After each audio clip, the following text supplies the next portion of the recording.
My name is Hilda. I'm 60 years old, and what I'm about to tell you today will forever change the way you see your own family.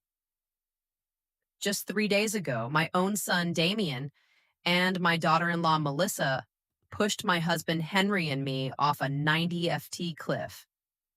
As I lay there broken and bleeding, I heard my husband's desperate whisper, "Hilda, don't move, play dead." But that wasn't the worst of it. The worst was when Henry revealed the most terrible truth a mother could ever hear, a secret our children had kept for 25 years. For 4 decades, Henry and I built what we thought was the perfect family. We woke up every morning in our little suburban home where the smell of fresh coffee mingled with the sound of birds singing. I worked as a teacher at the local elementary school, and every afternoon I came home with stories of my young students. Henry had his carpentry shop where he created the most beautiful furniture you've ever seen. His hands, rough yet delicate, could transform a simple piece of wood into a work of art. We had two sons, Richard, our firstborn, and Damien, 5 years younger. Richard was the soul of the house, always laughing, always helping his father in the shop, always shielding me from any worries. Damien was different, more reserved, but I loved him with the same intensity. As a mother, you never play favorites, or at least that's what I thought. On Sundays after church, the whole family would gather around our oak table, which Henry had carved with his own hands. Richard would tell us his plans to study engineering, while Damien would remain silent, just picking at the food on his plate. Life was simple but beautiful. In the evenings, Henry and I would walk the trail around our small town, talking about our dreams, how we'd watch our grandchildren grow, and how we'd grow old together in that very house. I never imagined those walks were training for the one that almost killed me. On weekends, I'd host family gatherings where my sisters, Harriet and Irene, would come with their husbands and children. The house would fill with laughter, kids running everywhere, women sharing recipes in the kitchen while the men fixed something in the yard. Henry was my perfect partner. After 40 years of marriage, he still brought me wildflowers he'd pick on the way to work. He helped me grade my students' tests, and I would hold pieces of wood for him while he cut them in his workshop. We were a team, an unbreakable unit, or so I thought. At night, we'd sit on the porch to watch the stars, planning our future. We talked about traveling when we retired, seeing the ocean for the first time, building a smaller house once our kids started their own families. But perfect happiness, as I would discover years later, often hides the deepest tragedies. When Richard turned 20, something changed in our family. He began to argue with Damien about things I didn't understand. I'd hear them whispering in the hallway, and they'd fall silent when I appeared. Henry told me it was just brotherly stuff and that it would pass. I wanted to believe him because I needed to believe my family was still perfect. One night in October, exactly 25 years ago, Richard didn't come home for dinner. We waited until 11, then 12, then 1 in the morning. Damien was in his room, supposedly studying, but I noticed something strange in his eyes whenever I asked about his brother. Henry went out to search for him with our neighbors. They checked every corner of town, every trail, every place Richard used to go. At dawn, they found his body at the bottom of the river gorge. The police said it was an accident, that he had probably stumbled in the dark. I never questioned that version because I couldn't imagine that the truth was much more horrible. Richard's funeral was the darkest day of my life. I wore my only black dress, the same one I'd worn at my mother's funeral. Damien was strangely calm for someone who had just lost his older brother. While I cried until I had no tears left, he remained silent with an expression that now, after what I know, sends shivers down my spine. Henry never left my side all day, holding me up when my legs gave out, whispering words of comfort that I now know tasted bitter in his mouth. After Richard's death, Damien changed completely. He became more attentive, more loving, as if he were trying to make up for something. He helped me with chores, accompanied his father to the workshop, and brought me things when he saw I was sad. I thought it was his way of dealing with grief, of filling the void Richard had left behind. How naive I was. What he was really doing was building a perfect mask to hide the monster inside. The years passed and the wound never fully healed, but we learned to live with it. Damien married Melissa, a sweet girl from the next town over, and they seemed happy. They had two beautiful children, and I finally felt like life was giving us a second chance at happiness. Melissa called me mom and helped me with the housework when they visited. Damien had inherited his father's talent for carpentry and had his own business. Everything seemed perfect again. But now, lying at the bottom of this gorge with my ribs broken and the metallic taste of blood in my mouth, I understand that all that happiness was a carefully constructed lie. The first signs that something was wrong began 6 months ago when Henry and I decided to update our will. We had saved our entire lives.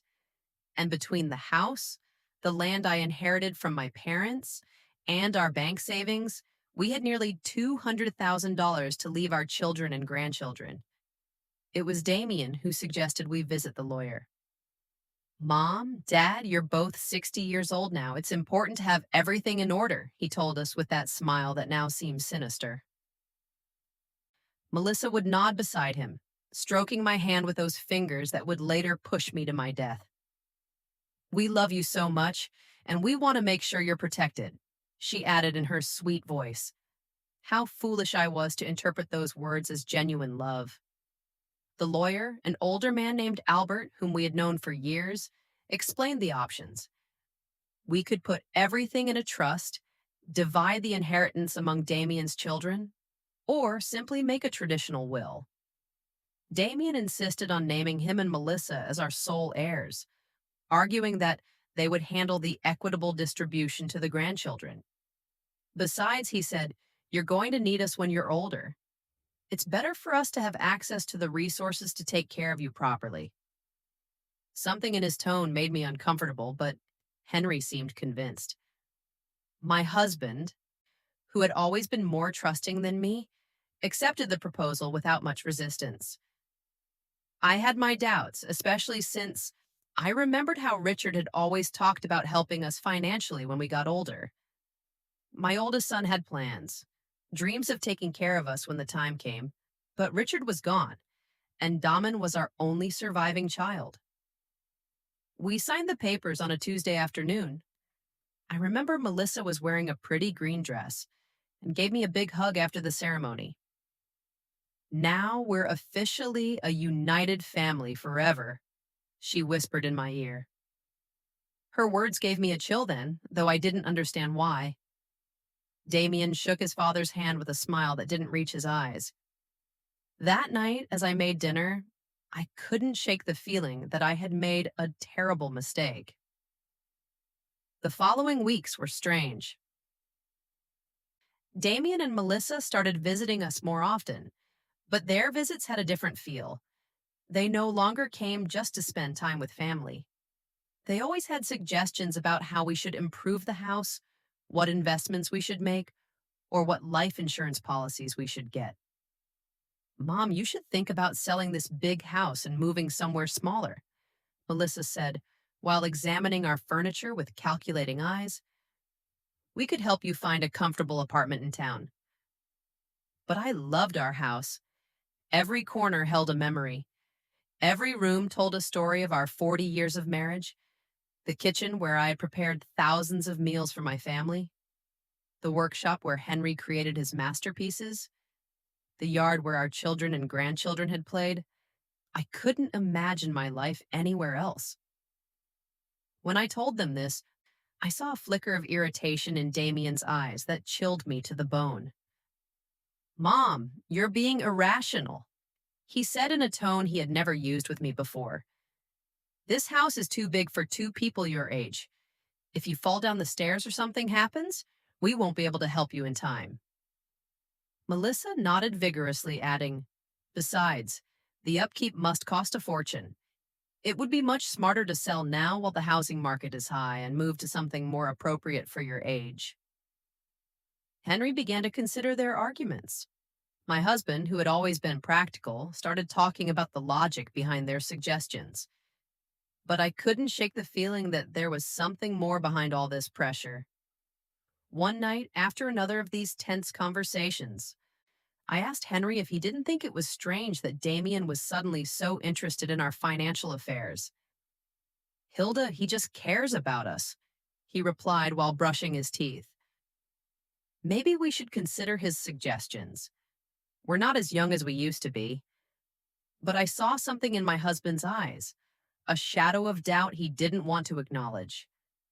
Now I know that Henry already had his suspicions, that he had started to connect the dots that I didn't even know existed. Things escalated when Daman suggested we give him power of attorney over our finances. It's just for precaution, he explained, while Melissa prepared tea in our kitchen as if she owned the place. If one of you gets sick or has a health issue, we can manage your affairs without legal complications. The way he said it so naturally, so logically, it almost convinced me. But there was something about his insistence that made me nervous. I couldn't sleep that night. I stayed awake staring at the ceiling, listening to Henry's breathing beside me, trying to understand why I felt so uneasy. The next day, I decided to call my sister Harriet for advice. Harriet had always been sharper than me, more suspicious of people's intentions. When I told her about Damien's pressure, she was silent for a long moment. Hilda, she finally said, doesn't it seem strange to you that Damien is so anxious to control your money? I mean, he has his own business. He's doing well financially. Why would he need so much control over your finances? Her words hit me like a slap. She was right. Damien had never seemed to have financial problems, had never borrowed money, had never shown any signs of needing our financial help. That afternoon, when Damien came for another of his talks about our future, I decided to confront him directly. Son, I said as we sat in the living room, why is it so important for you to have control over our financial affairs? Your father and I are still in our right minds. His reaction was immediate and telling. His face hardened, and for a moment I saw something in his eyes that reminded me of someone else, something cold, calculating, and dangerous. Mom, it's not about control, he responded in a tense voice. It's about love, care, and family responsibility. But the way he said family responsibility sounded more like a threat than an expression of affection. Melissa, who had been silent until then, intervened with her sweet but firm voice. Hilda, we just want what's best for you. It's painful to see you worry about things we could easily handle. That night, after they left, Henry and I had our first serious argument in years. He thought I was being paranoid, that I was looking for problems where there were none. I insisted something wasn't right, that our son's behavior had changed too much. Henry, I said as we washed the dishes, do you remember what Damien was like before Richard died? He was different, more distant, more, I don't know how to explain it, but there was something about him that scared me. My husband stopped washing the plate in his hands and looked at me intently. In his eyes, I saw something I hadn't seen before. Recognition. Hilda, he said in a very low voice, there are things about Richard's death that I never told you. My heart began to pound so hard I thought it would beat out of my chest. Henry's words hit me like a lightning bolt. What about Richard's death? I asked with a trembling voice. My husband sat heavily in one of the kitchen chairs, the same table where we had shared thousands of family meals, where Richard used to do his homework, and where Damien had always remained silent. Henry ran his hands over his face as if he were trying to erase the memories that had tormented him for 25 years. The night Richard died, he began in a broken voice. Damien wasn't in his room studying like he told us.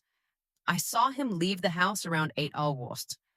I followed him because something about his attitude worried me. He'd been very strange those days, more aggressive, more resentful. My husband paused, looking at his hands, as if the terrible truth he had kept for so long was written on them. I saw them arguing by the gorge. Hilda, I heard them screaming horrible things at each other. My world began to spin. What were they arguing about? I whispered, even though part of me no longer wanted to know the answer. Henry looked up, and I saw tears in his eyes. Tears he hadn't even shed at our oldest son's funeral, about the inheritance. Hilda Damien was furious because Richard was the oldest, because according to family traditions, he would inherit most of our assets. But there was something more, something about money that Richard had found. What money? I asked, feeling the ground vanish beneath my feet. Henry sighed deeply before continuing. 3 days before he died, Richard came to talk to me in the workshop. He had discovered that Damien had been stealing money from the family savings account. Small amounts at first, but then larger sums. Richard had proof. He'd been investigating for months. My mind refused to process what I was hearing. My youngest son, the one who had been so attentive after Richard's death, the one who helped and cared for us, had been stealing from us since before his brother died. Why didn't you ever tell me? I accused Henry, feeling the betrayal multiply twofold. Because when I got to the gorge that night, it was already too late, he replied in a choked voice. I saw Damien standing next to Richard's body. Our youngest son was trembling, crying, and repeating over and over, "It was an accident. It was an accident." He looked at me with those desperate eyes and begged me to help him. "Dad," he said, "Richard tripped when he was trying to hit me." I just defended myself and he lost his balance. Tears ran down my cheeks uncontrollably. "But you believed him," I murmured, even though I already knew the answer.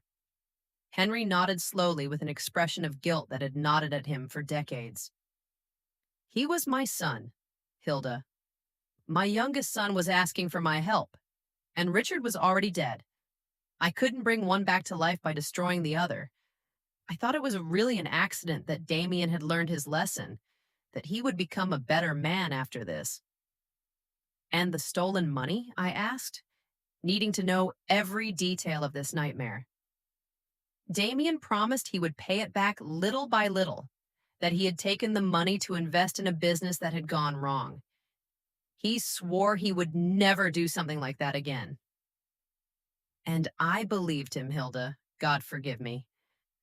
But I believed him because I needed to believe my son wasn't a killer.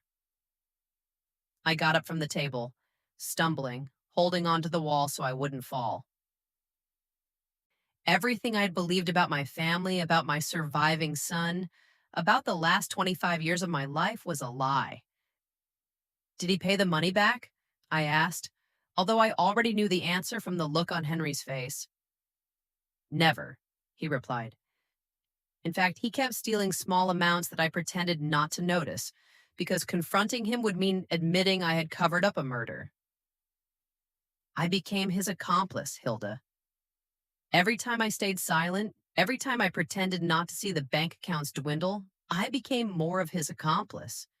The horrible reality began to take shape in my mind. That's why he's so interested in controlling our finances now, I murmured. It's not because he cares about us. It's because he wants to finish what he started 25 years ago. Henry nodded gravely. And there's something else, Hilda. Something I just discovered a few weeks ago. What else could there be? I asked, feeling like my heart couldn't take any more revelations.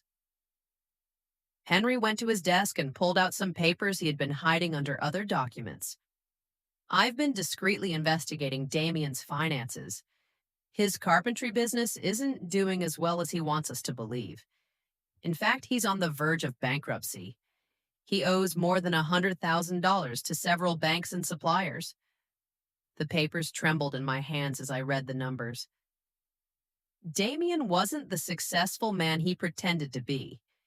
He was a desperate failure who had been living on lies and stolen money for decades. Does Melissa know all this? I asked, remembering her sweet smile and loving hugs. I'm sure she does, Henry replied. I've noticed how she directs the conversations when they talk about our money. How she asks specific questions about our savings, the value of the house, our life insurance policies. They aren't innocent questions, Hilda. They are questions from someone calculating exactly how much our death is worth.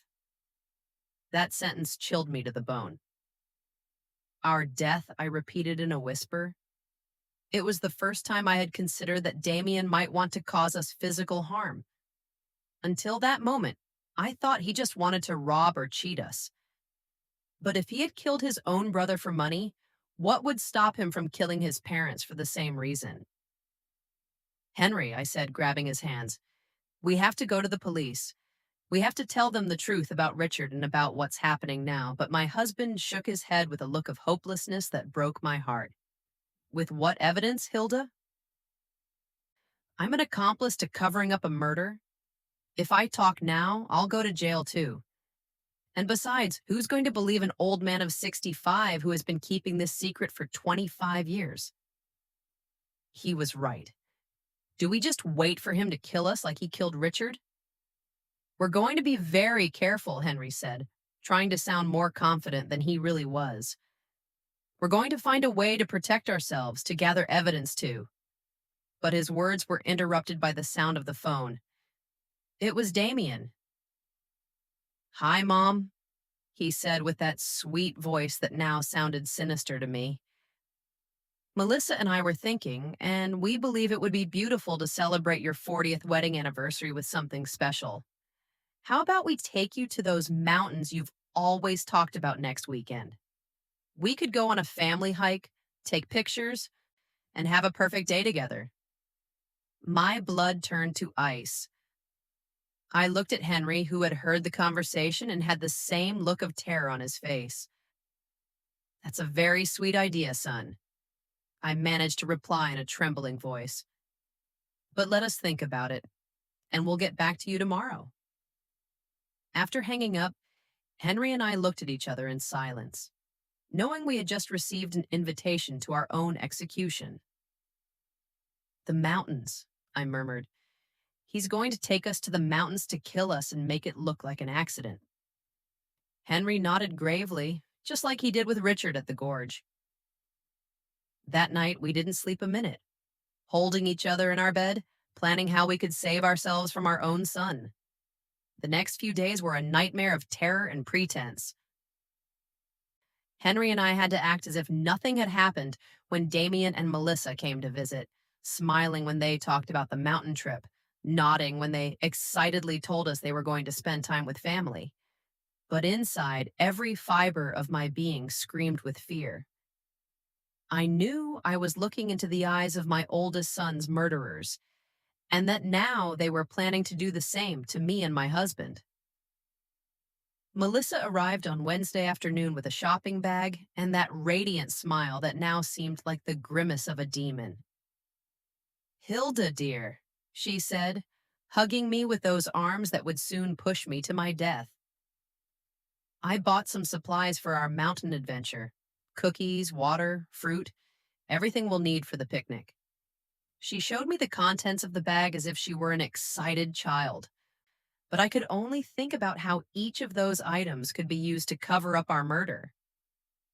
I also brought my new camera, she added, pulling out an expensive digital camera. I want to capture every moment of this special day. They're going to be photos we'll treasure forever. The irony of her words made me sick. The only photos she would take would be of our broken bodies at the bottom of some cliff if anyone ever found us. Damien appeared behind her carrying a new-looking hiking backpack. Dad, he said to Henry with feigned enthusiasm, I bought all the necessary equipment for a safe hike. – Ropes, harnesses, lanterns, a first aid kit. Every word that came out of his mouth sounded like a cruel mockery. Safety equipment to plan our murders. The perversity of the situation made me dizzy. Isn't it a bit dangerous for people our age? I asked, trying to sound casual while looking for any excuse to cancel the trip. Melissa stroked my cheek with that false tenderness that churned my stomach. That's why we chose a very easy and safe trail, she assured me. It's a hike even kids can do. Plus, Damien and I will be there to take care of you the whole time. Yes, they would be there to take care of us until the exact moment they decided to push us off a cliff.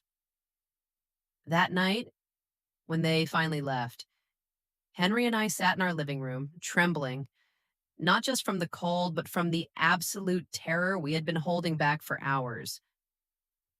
We can't go, I said, grabbing his hands. We just can't. Well, make up some excuse. If we don't go, Henry replied in a grave voice, they'll find another way to kill us. Maybe something that looks even more accidental, like a house fire or a robbery gone wrong.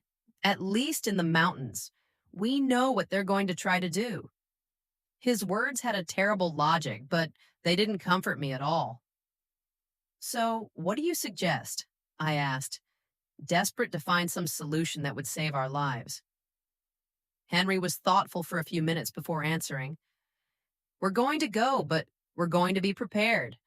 I'm going to hide my cell phone and set it to record everything that happens. If we manage to survive, we'll have evidence. And if we don't, his voice broke. At least someone will know the truth.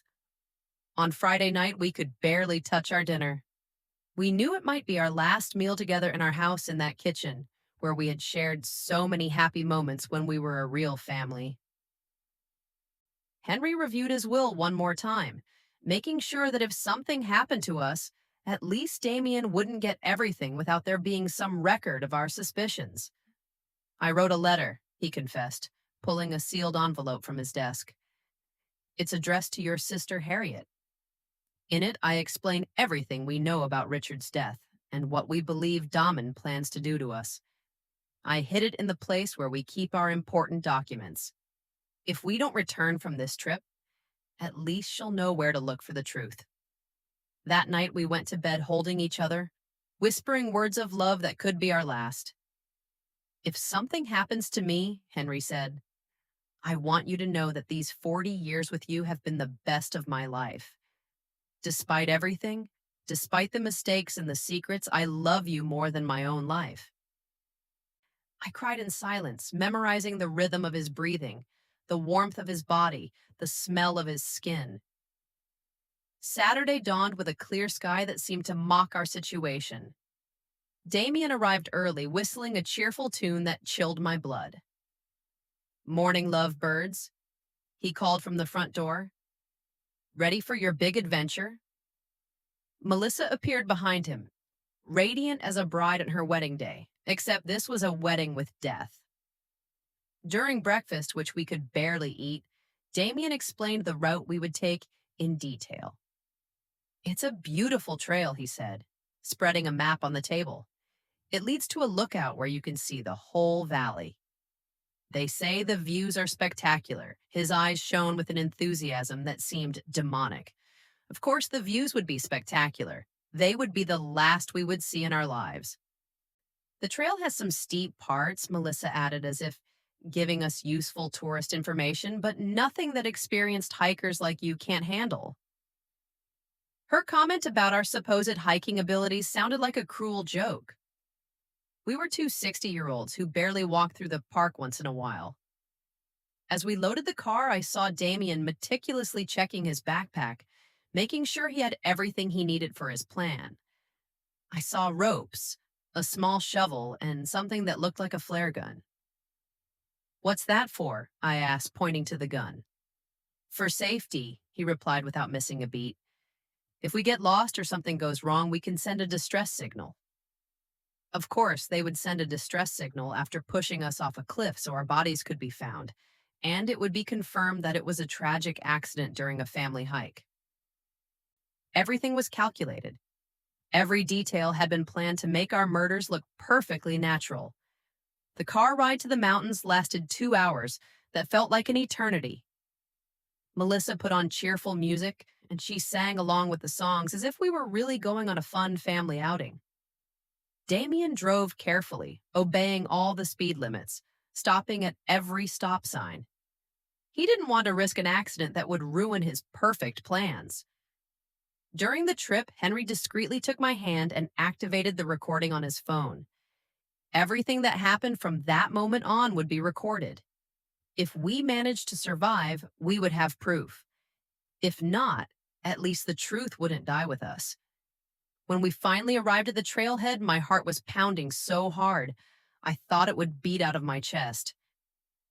The place was beautiful with tall trees and the sound of a nearby river, but for me, it had become the setting for my own execution. Damien and Melissa took their backpacks out of the car, smiling and joking as if it were the happiest day of their lives. "Ready for the adventure?" Damien asked. And for the first time in 25 years, I saw the same cold glint in his eyes that he'd had the night he killed his brother.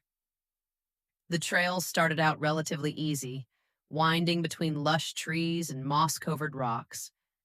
Melissa walked ahead of us, constantly taking pictures and commenting on the beauty of the landscape. "Look at those wildflowers," she exclaimed, pointing toward bushes full of yellow blossoms and that beautiful bird. Her performance was perfect, that of a loving daughter-in-law enjoying a special day with her in-laws. Damien walked behind us, supposedly to make sure we didn't fall behind, but I could feel his eyes on our backs like daggers. Every time I turned to look at him, he smiled with that grin he had perfected over 25 years of lies. "How are you doing, Mom and Dad?" he would ask with fake concern. "Need to stop and rest?" After an hour of hiking, we began to climb a steeper part of the trail. My legs already felt heavy, and Henry was breathing with difficulty. We weren't used to this kind of exercise, and our murderous children knew it perfectly.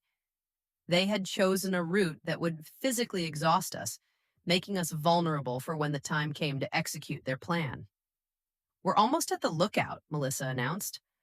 Although according to the map I had seen at home, we still had at least another hour of hiking.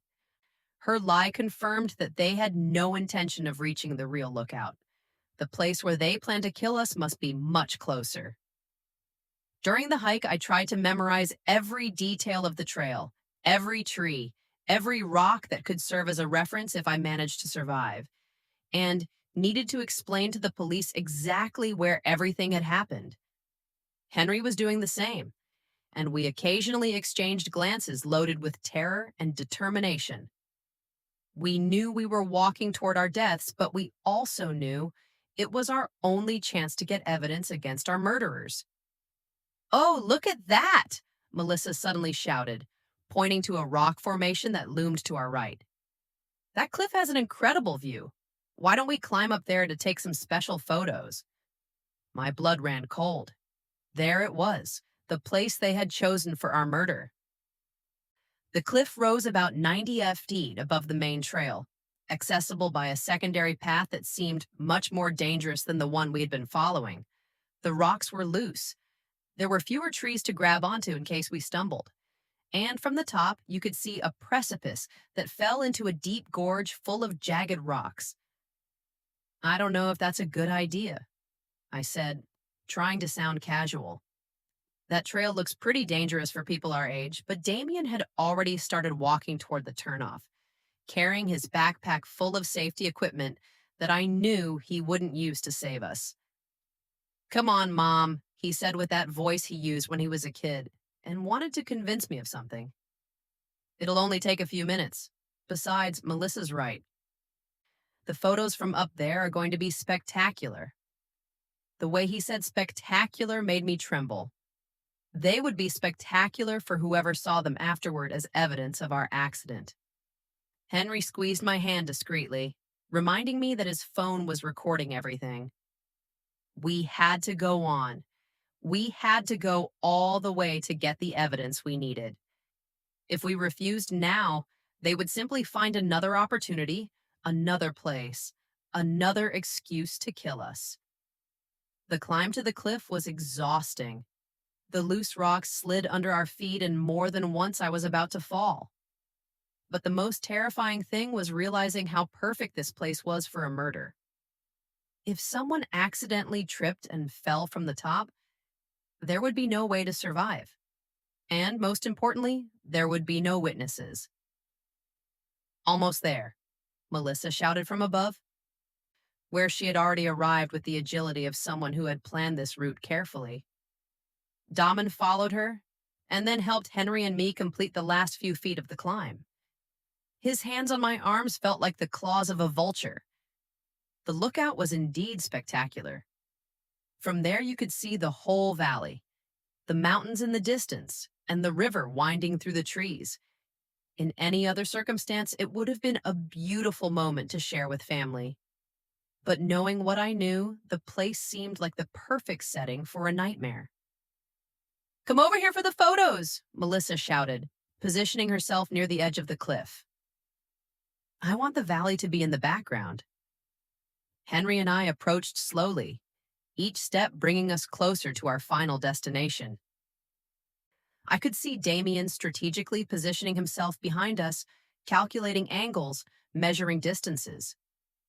"Perfect," Melissa exclaimed, raising her camera. "Now hug each other and smile." Henry and I hugged, probably for the last time, while she took picture after picture. Every flash of the camera seemed like a lightning bolt announcing the storm that was about to come. "Take one more," Damien suggested, moving closer to us. "But this time, stand back a little so the landscape looks better." One step back meant being exactly on the edge of the precipice. Henry and I exchanged a look. The time had come. We moved back as we were told, feeling the solid ground disappear under our feet and only the emptiness of the abyss remaining behind us. Melissa raised the camera one more time, but this time I saw something different in her eyes.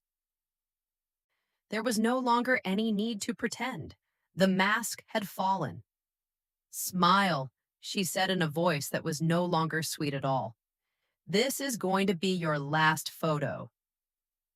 At that moment, Damien lunged toward us with his arms outstretched. The plan was simple. Push us backwards so we would fall into the void, take some photos of the accident, and then go down to discover our broken bodies. But Henry had been preparing for this moment. In the last second, he managed to grab Damien's wrist and pull him forward. "If we're going to die, you're coming with us," he shouted with a fury I had never seen in him before. For a moment, all four of us were teetering on the edge of the cliff, holding on to each other in a macabre dance between life and death. Melissa screamed and tried to help Damien, but the weight of all of us was too much. I felt the ground give way under my feet, felt gravity begin to win the battle. And then the four of us fell together, locked in a deadly embrace, screaming as the air whistled around us, and the rocky ground approached at breakneck speed. In those seconds that lasted an eternity, I thought of Richard, of how he must have felt when Damien pushed him into the gorge 25 years ago. The impact was brutal. I heard the horrible sound of bones cracking, the sound of my own body shattering against the rocks. The pain was indescribable, but even more terrible was the taste of blood in my mouth, and the certainty that this time, Damien had won. This time there would be no witnesses to tell the truth. But then I heard Henry's voice, weak but clear. "Hilda, don't move. Play dead." And I realized something incredible. I was still alive. The pain was so intense I thought I would go crazy. Every fiber of my body screamed in agony. I felt blood running down my face and something wet and sticky soaking my clothes. But Henry's voice echoed in my ears like a divine command. "Play dead."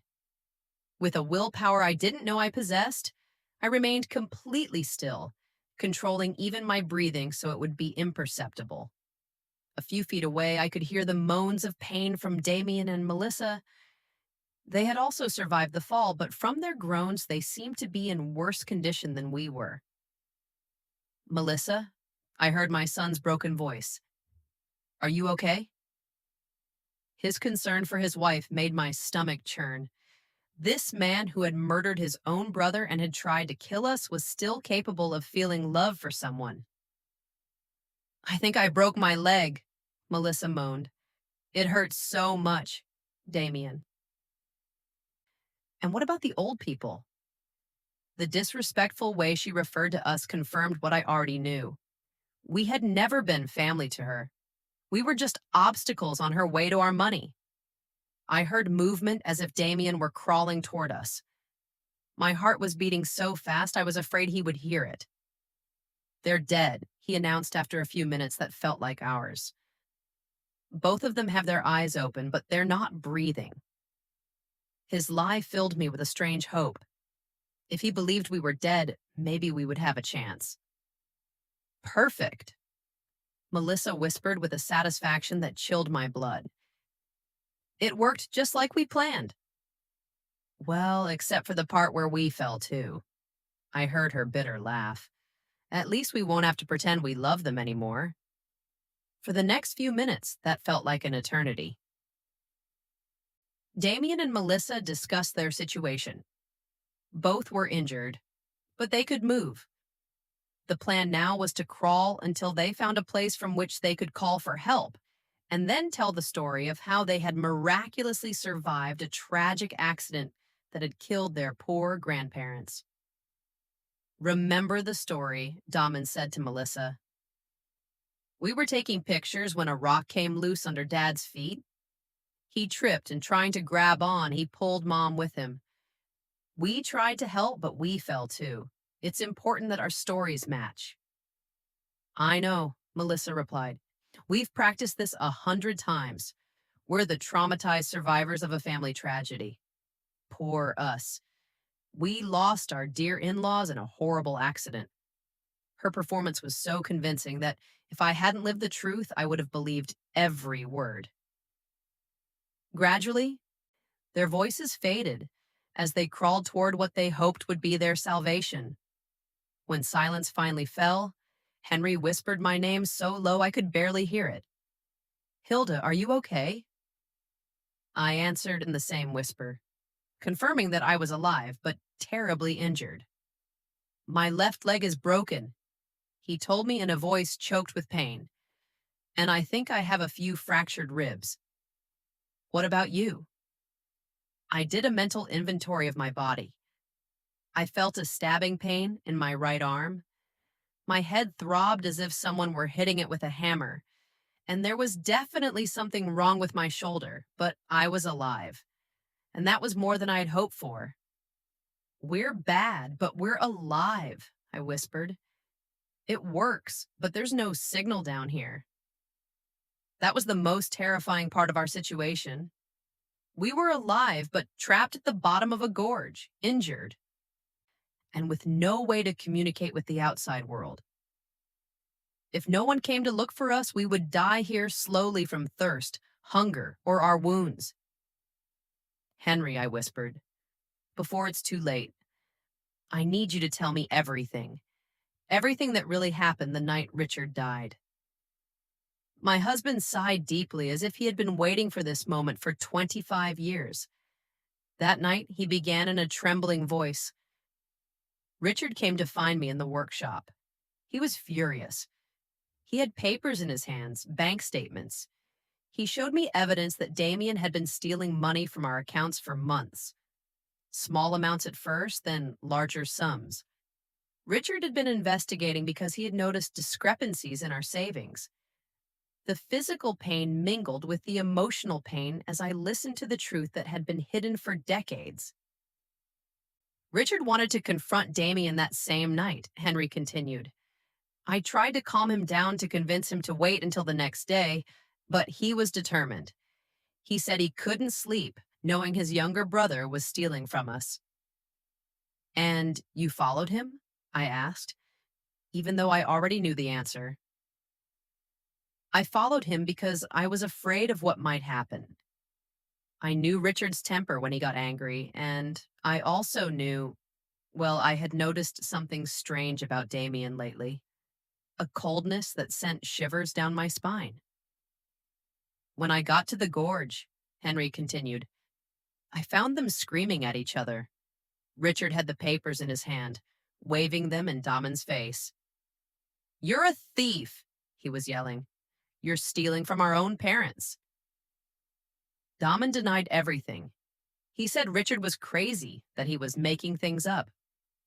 My heart raced as I imagined the scene, my two sons facing off in the dark, one accusing the other of betrayal. What happened next? Henry paused for a long time before continuing.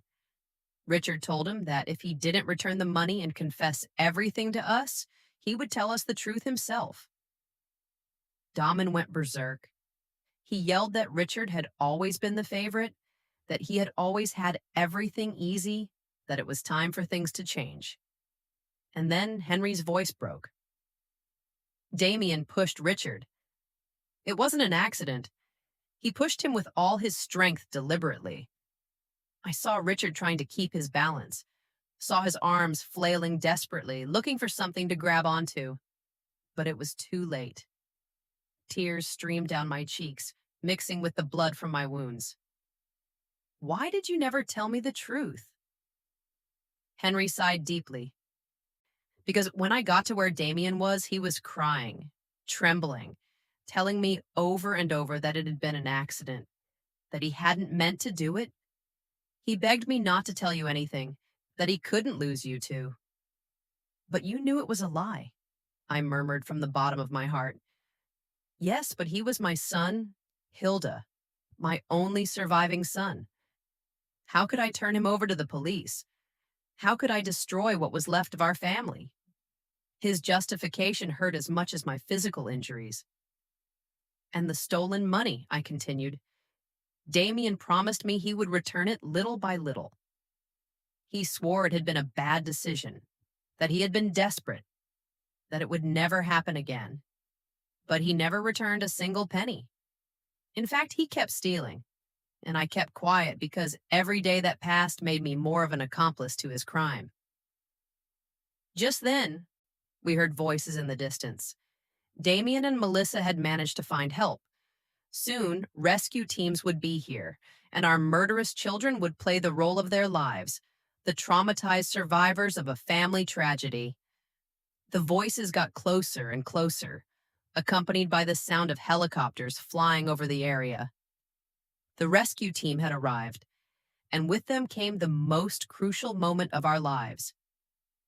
Henry and I had to make a decision in a matter of minutes.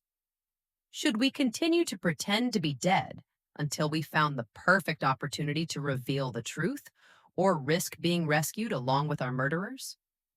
Hilda, Henry whispered urgently. The phone recorded everything that happened up there. We have Melissa's confession about the plan.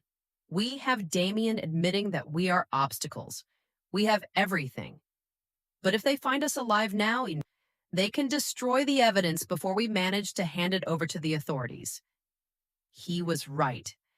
If Damien and Melissa realized that we had survived and heard their confessions, they would find a way to silence us forever. This time, it wouldn't be an accident. It would be something much more direct and definitive. We had to wait for the perfect moment. They're down here, Damien's voice shouted from above. My parents, please hurry. His performance was perfect, his voice broken with pain and despair. If I hadn't known the truth, I would have believed he was a son devastated by the loss of his parents. Sir, stay calm, an authoritative voice replied, which must have belonged to the head of the rescue team. We're going to come down to evaluate you. You and your wife can move. I heard the sound of ropes and equipment being prepared for the descent. Melissa had perfected her role as the grieving widow. I can't believe this happened, she sobbed. We were taking pictures so happy. It all happened so fast. A rock came loose and they fell. Every word was a stab in my heart because I knew she would repeat those same words to the police, to the media, to anyone who wanted to hear her version of events. The rescuers began to descend. I could hear their voices getting closer. The sound of their boots against the rock, the clinking of their equipment. Henry discreetly squeezed my hand, reminding me that we had to keep up the act no matter what happened. "They're here," one of the rescuers shouted upon finding us. "We have 2 people at the bottom of the gorge." He approached us and began to examine us. I kept my eyes closed and my breathing so shallow it was almost imperceptible. I felt his hands looking for a pulse on my neck, his ear close to my mouth, trying to detect breathing. "This one still has a faint pulse," he announced, referring to Henry. "The woman, I'm not sure. I need the medical team down here immediately." My heart raced. The plan was working. They would believe that Henry was on the verge of death, but still alive, while I would be close enough to death to not be an immediate threat. For the next few minutes, which felt like hours, the paramedics worked on us. I felt them put an oxygen mask on me, check my wounds, and secure me to a stretcher. The whole time, I had to fight against every instinct in my body that screamed at me to open my eyes, to ask for help, to stop pretending. The man is stable, but critical. I heard one of the paramedics report over the radio. "The woman is in very serious condition. Pulse is almost imperceptible. We need to transport them to the hospital immediately." Perfect. They would take us to the hospital where we would have the opportunity to talk to the authorities without Damien and Melissa being able to silence us. During the ascent on the stretchers, I could hear Melissa's fainted sobs and the words of comfort that the rescuers offered her and Damien. "You were so brave to survive this," someone said to her. "It's a miracle that you're relatively okay." If only they knew that the real miracle was that Henry and I were alive to tell the truth. In the medical helicopter, as we flew toward the hospital, I could feel Henry's presence on the stretcher next to mine. The paramedics were focused on keeping him stable, and from their conversations, I understood that he was in critical condition. His injuries were more serious than mine, and for a terrible moment, I feared he might die before we had the chance to reveal the truth. "Ma'am," I heard one of the paramedics say to me, "if you can hear me, hold on. We'll be at the hospital in a few minutes." His voice was gentle, full of a genuine compassion that contrasted dramatically with the falsehood I'd been hearing from my own family. When we arrived at the hospital, the chaos was immediate. Doctors and nurses ran from one side to the other, shouting medical orders I didn't understand. I was taken directly to an emergency room where they began to work on my injuries. I had to keep pretending to be unconscious, but I also had to find a way to communicate with someone I could trust. "Doctor," I heard a nurse say, "her vital signs are strange. Her pulse is stronger than we would expect for someone in her supposed condition." My heart skipped a beat. They had discovered me. I was such a bad actress that my own body was betraying me. "The doctor murmured. "It happens sometimes in cases of extreme trauma. The body has mysterious ways of clinging to life. Let's keep it close. The lady well? The next few hours will be crucial. We've done everything we can." Melissa made a sound that was supposedly a sob of pain, but to me sounded like a sigh of relief. "Can we see them?" Damien asked. "Just for a few minutes. We need to say goodbye just in case." The doctor agreed, and soon I heard footsteps approaching my bed. It was the most dangerous moment of all. I had to convince my murderous son that I was really dying. I felt Damien's presence next to my bed. His hand touched mine, and it was all I could do not to pull my hand away immediately. "Mom," he whispered, "if you can hear me, I want you to know that I love you. I'm so sorry this happened." His words were poisoned honey, sweet on the surface, but deadly in their essence. Melissa approached from the other side. "Hilda, dear," she murmured, You've been like a mother to me. We'll never forget you. Liar. The only reason they wouldn't forget me was because they would have to live with the knowledge that they had murdered me. But then Damien leaned closer to my ear and whispered something that chilled my blood. I hope you've learned your lesson, Mom. You should never have asked so many questions about our finances. Some truths are better left buried, just like Richard. At that moment, I knew our plan had worked. Damien had just confessed, and even though I had no way to record it, there was a nurse in the room who had heard every word. Damien's whisper echoed in my ears like a direct confession of his guilt. He had mentioned Richard. He had admitted that some truths should remain buried. And most importantly, he had acknowledged that our questions about finances had been the reason for our accident. But I needed more than that. I needed a full confession that couldn't be misinterpreted or denied later. The nurse who had overheard the comment, a young woman named Inez, according to her ID badge, had frozen next to the monitoring machine. I saw through my half-closed eyelids as her eyes widened in surprise and horror. She had heard something she shouldn't have heard, and her expression told me she understood the implications of those words perfectly. What did you say about Richard? Melissa whispered, obviously surprised by the mention of the dead brother. Damien tensed, realizing he had said too much. Nothing, he muttered. I just meant, well, Mom always wondered what really happened that night. I guess it doesn't matter anymore. But it did matter, and Melissa was smart enough to realize that her husband had made a mistake. Damien, she said in a tense voice, let's go. The doctors need space to work.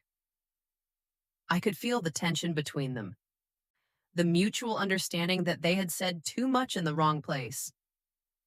After they left, the nurse approached my bed. Ma'am, she whispered so low I could barely hear her. I know you can hear me. What I just heard is not normal. If you are in danger, you need to tell me somehow. Her voice had an urgency that filled me with hope. Someone else had started to suspect. Very slowly, almost imperceptibly, I moved my index finger. It was the smallest possible movement, but Inez noticed it immediately. Oh my God, she whispered. She's pretending to be unconscious. I moved my finger again, this time twice. Yes, listen, she said, leaning even closer. I'm going to pretend I'm checking your monitors. If you are in danger from those people who were just here, move your finger 3 times. Without hesitation, I moved my finger 3 times. Inez gasped. They did this to you. 3 more movements. The nurse moved away from my bed and pretended to check my IV while she processed what she had just discovered. I could see in her expression that she was struggling with the decision of what to do. Finally, she approached me again. I'm going to talk to the doctor in charge, she whispered. But I need you to keep pretending until we can protect you. Do you understand? I moved my finger once. The next few minutes were agonizing. Inez left the room and I was left alone, waiting and praying that she would believe my story and take the right actions. Finally, I heard footsteps approaching. It was Inez accompanied by an older man who must have been the chief doctor and surprisingly 2 police officers. Ma'am, the doctor said in a low voice, Nurse Inez told me about your situation. If you can hear me, we need you to know that you are safe now. The officers are here to protect you. A wave of relief so intense almost broke my act. Can you open your eyes? One of the officers asked. Slowly, very slowly, I opened my eyes. The hospital light blinded me for a moment, but I gradually managed to focus on the worried faces surrounding me. Thank God, Inez murmured. I thought I was going crazy. Ma'am, said the police officer, a middle-aged man with a serious expression. I'm Detective Johnson. We understand you may be in a very dangerous situation. Can you tell us what really happened on that mountain? My voice came out as a raspy whisper after hours of pretending to be unconscious. My son and his wife pushed us. The next few hours were a whirlwind of statements, recordings, and revelations. I told Detective Johnson everything I knew: Richard's death, Damien's thefts, the pressure to change our will, and finally the plan to murder us on the mountain. But the most important thing was the recording on Henry's phone. Your husband has recorded evidence? The detective asked, his eyes gleaming. Yes, I replied. Everything is on his phone. The confessions, the plans, everything. The detective immediately went to the room where Henry was being treated. Henry had regained consciousness an hour after me, and when the detective explained the situation, he handed over his phone without hesitation. Here's everything, he said in a weak but firm voice. 2 years of lies and the truth about what happened today. While the police technicians analyzed the recording, Damien and Melissa remained in the waiting room, playing their part as devastated family members to other hospital visitors. They had no idea that their careful performance was about to end forever. The recording is clear, the detective announced after an hour. We have explicit confessions about Richard's murder, admissions about stealing money, and direct evidence of premeditated attempted murder against you two. It's more than enough to arrest them. But are you going to arrest them here? I asked, concerned about our safety. If they realize we're alive and talking, the detective nodded, understanding my concern. We already have officers in position. As soon as we have the arrest warrant signed, we'll take them in. In the meantime, you are both under police protection. The irony of the situation was not lost on me. Damien and Melissa were down there probably talking to other patients' relatives, receiving condolences for our deaths, planning how to handle our funeral and inheritance. They had no idea that upstairs in the hospital rooms, we were tearing down their carefully constructed world of lies. Is there anything else? The detective said, pulling out a folder of papers. After hearing your story, we investigated your son's finances. Not only is he bankrupt, as you suspected, but he also owes money to some very dangerous people, unofficial lenders who don't take excuses.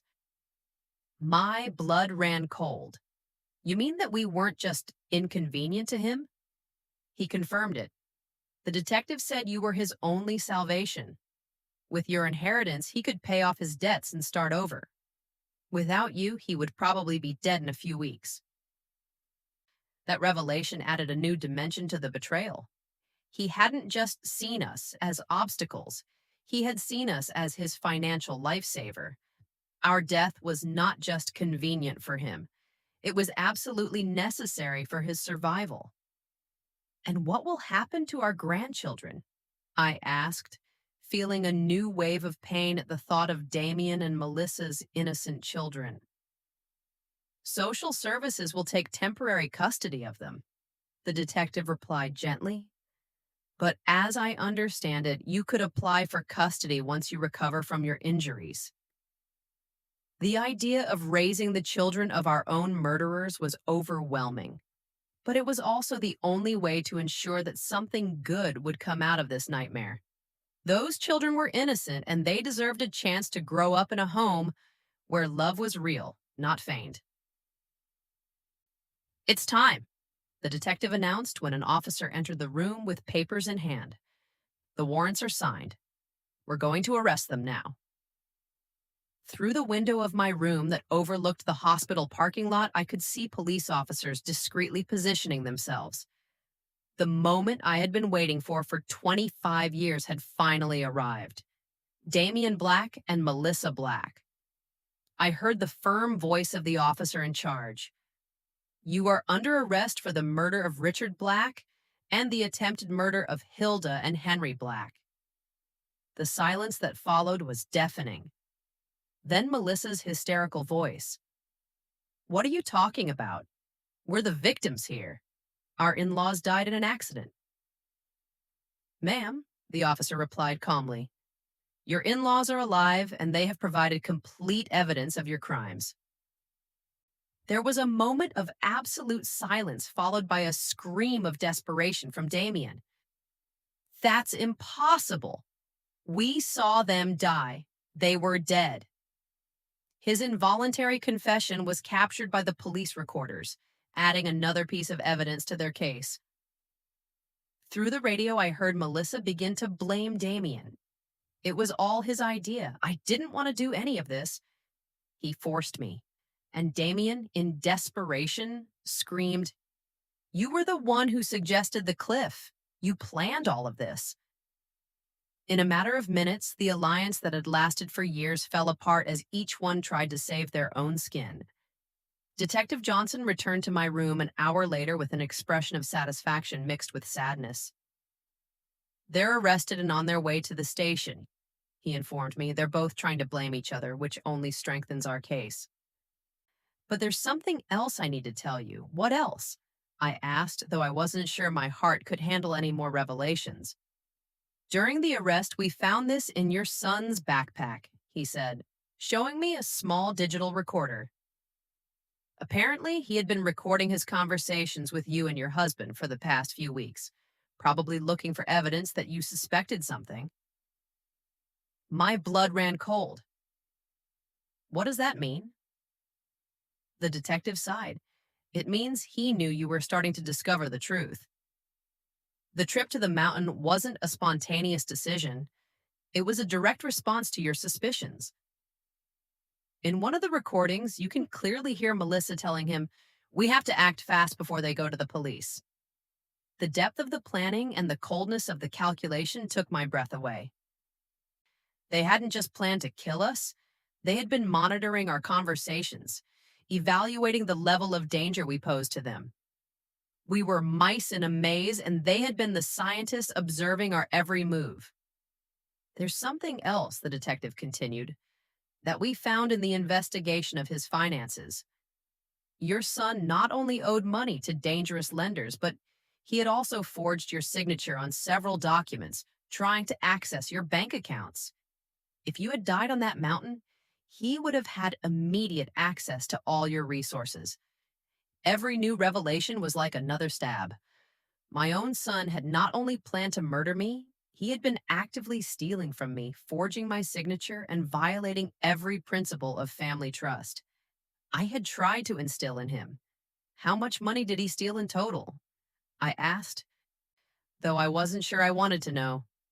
About $50,000 over the last 5 years, the detective replied. Small amounts that he thought you wouldn't notice, but which, when added up, amount to a significant sum. The money Henry and I had saved over decades of hard work, penny by penny, had been financing our son's life of luxury while he planned our murder. The following days in the hospital were a whirlwind of police interviews, visits from lawyers, and calls from news media that had picked up the story. The local press had titled the case the most horrible family betrayal of the decade, and reporters from all over the country wanted to hear our version of events. My sister Harriet arrived from the neighboring town crying and hugging me as if she hadn't seen me in decades. Hilda, she said over and over. I always knew there was something strange about Damien after Richard's death, but I never imagined he was capable of this. Her words comforted me because they confirmed that my maternal instincts hadn't been completely blind. And the kids, I asked about my grandchildren, who were now in the temporary custody of social services. I saw them yesterday, Harriet replied sadly. They're confused, asking why their parents can't come home. They're too young to understand what really happened. The lawyer we had hired, the same Albert who had prepared our will, came to see us with news about the legal process. The case is solid, he assured us. With the recordings, the confessions during the arrest, and all the financial evidence, it's almost impossible for them to escape significant convictions. But then he added something that chilled me to the bone. However, they are trying to negotiate a lesser guilty plea by claiming it was a crime of passion, not premeditated. A crime of passion? I exclaimed indignantly. They planned this for weeks, bought special equipment, and chose the perfect place. Albert nodded gravely. I know, and we have evidence of premeditation, but their lawyers are going to argue that it was a desperate decision made under extreme financial pressure. The idea that they could receive reduced sentences for their crimes filled me with fury. They had murdered Richard. They had tried to murder us. They had stolen our money for years, and now they wanted to present themselves as victims of circumstances. What can we do to ensure they get what they deserve? I asked. Testify, Albert replied simply. Your testimony, combined with all the evidence, will be crucial for the jury to understand the true nature of these crimes. But I warn you, it's going to be emotionally devastating to face your son in court. He was right. The idea of looking Damien in the eyes during the trial, of listening to his lawyers try to justify the unjustifiable, of publicly reliving every moment of this nightmare was overwhelming. But it was what I had to do for Richard, for us, and for my grandchildren, who deserve to know the truth about their parents. 3 weeks after the arrest, Henry and I were finally able to go home. Our wounds had healed enough to allow us to move, although he still needed crutches, and I had my arm in a sling. The house felt strange, as if it were the set of a play after all the actors had left.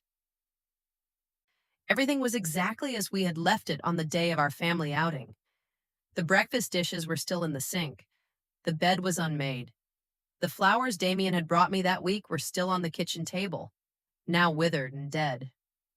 It was as if time had stopped at the moment our normal lives ended forever. Do you think we'll ever be happy again? I asked Henry that first night back as we lay in our familiar bed. He hugged me with his uninjured arm and sighed deeply. I don't know, Hilda, he said, but we're alive. We have the truth on our side, and for the first time in 25 years, we don't have to live with secrets. The trial began 6 months later. On the day I had to testify, I looked Damien directly in the eyes for the first time since the arrest. I saw no remorse, no pain. I didn't see the son I had raised. I saw a cold and calculating stranger who had disguised himself as my son for decades. When I finished my testimony, after recounting every horrible detail of our experience, I addressed him directly from the witness stand. Damien, I don't know who you are, but you are no longer my son. My son died the night you killed Richard, and what has been living in his place for 25 years is a monster that I unwittingly helped raise. The jury deliberated for 3 days before finding Damien guilty of first-degree murder for Richard's death and first-degree attempted murder for what he did to us. Melissa received the same conviction as an accomplice. Both were sentenced to life in prison without the possibility of parole. Now, 1 year later, Henry and I have begun the process of formally adopting our grandchildren. They are beautiful and innocent children who deserve a chance to grow up knowing what true love is, not the manipulative and toxic love they received from their biological parents. Every night when I tuck them in, I tell them about their Uncle Richard, the brother they never knew. I tell them about his kindness, his honesty, his dream of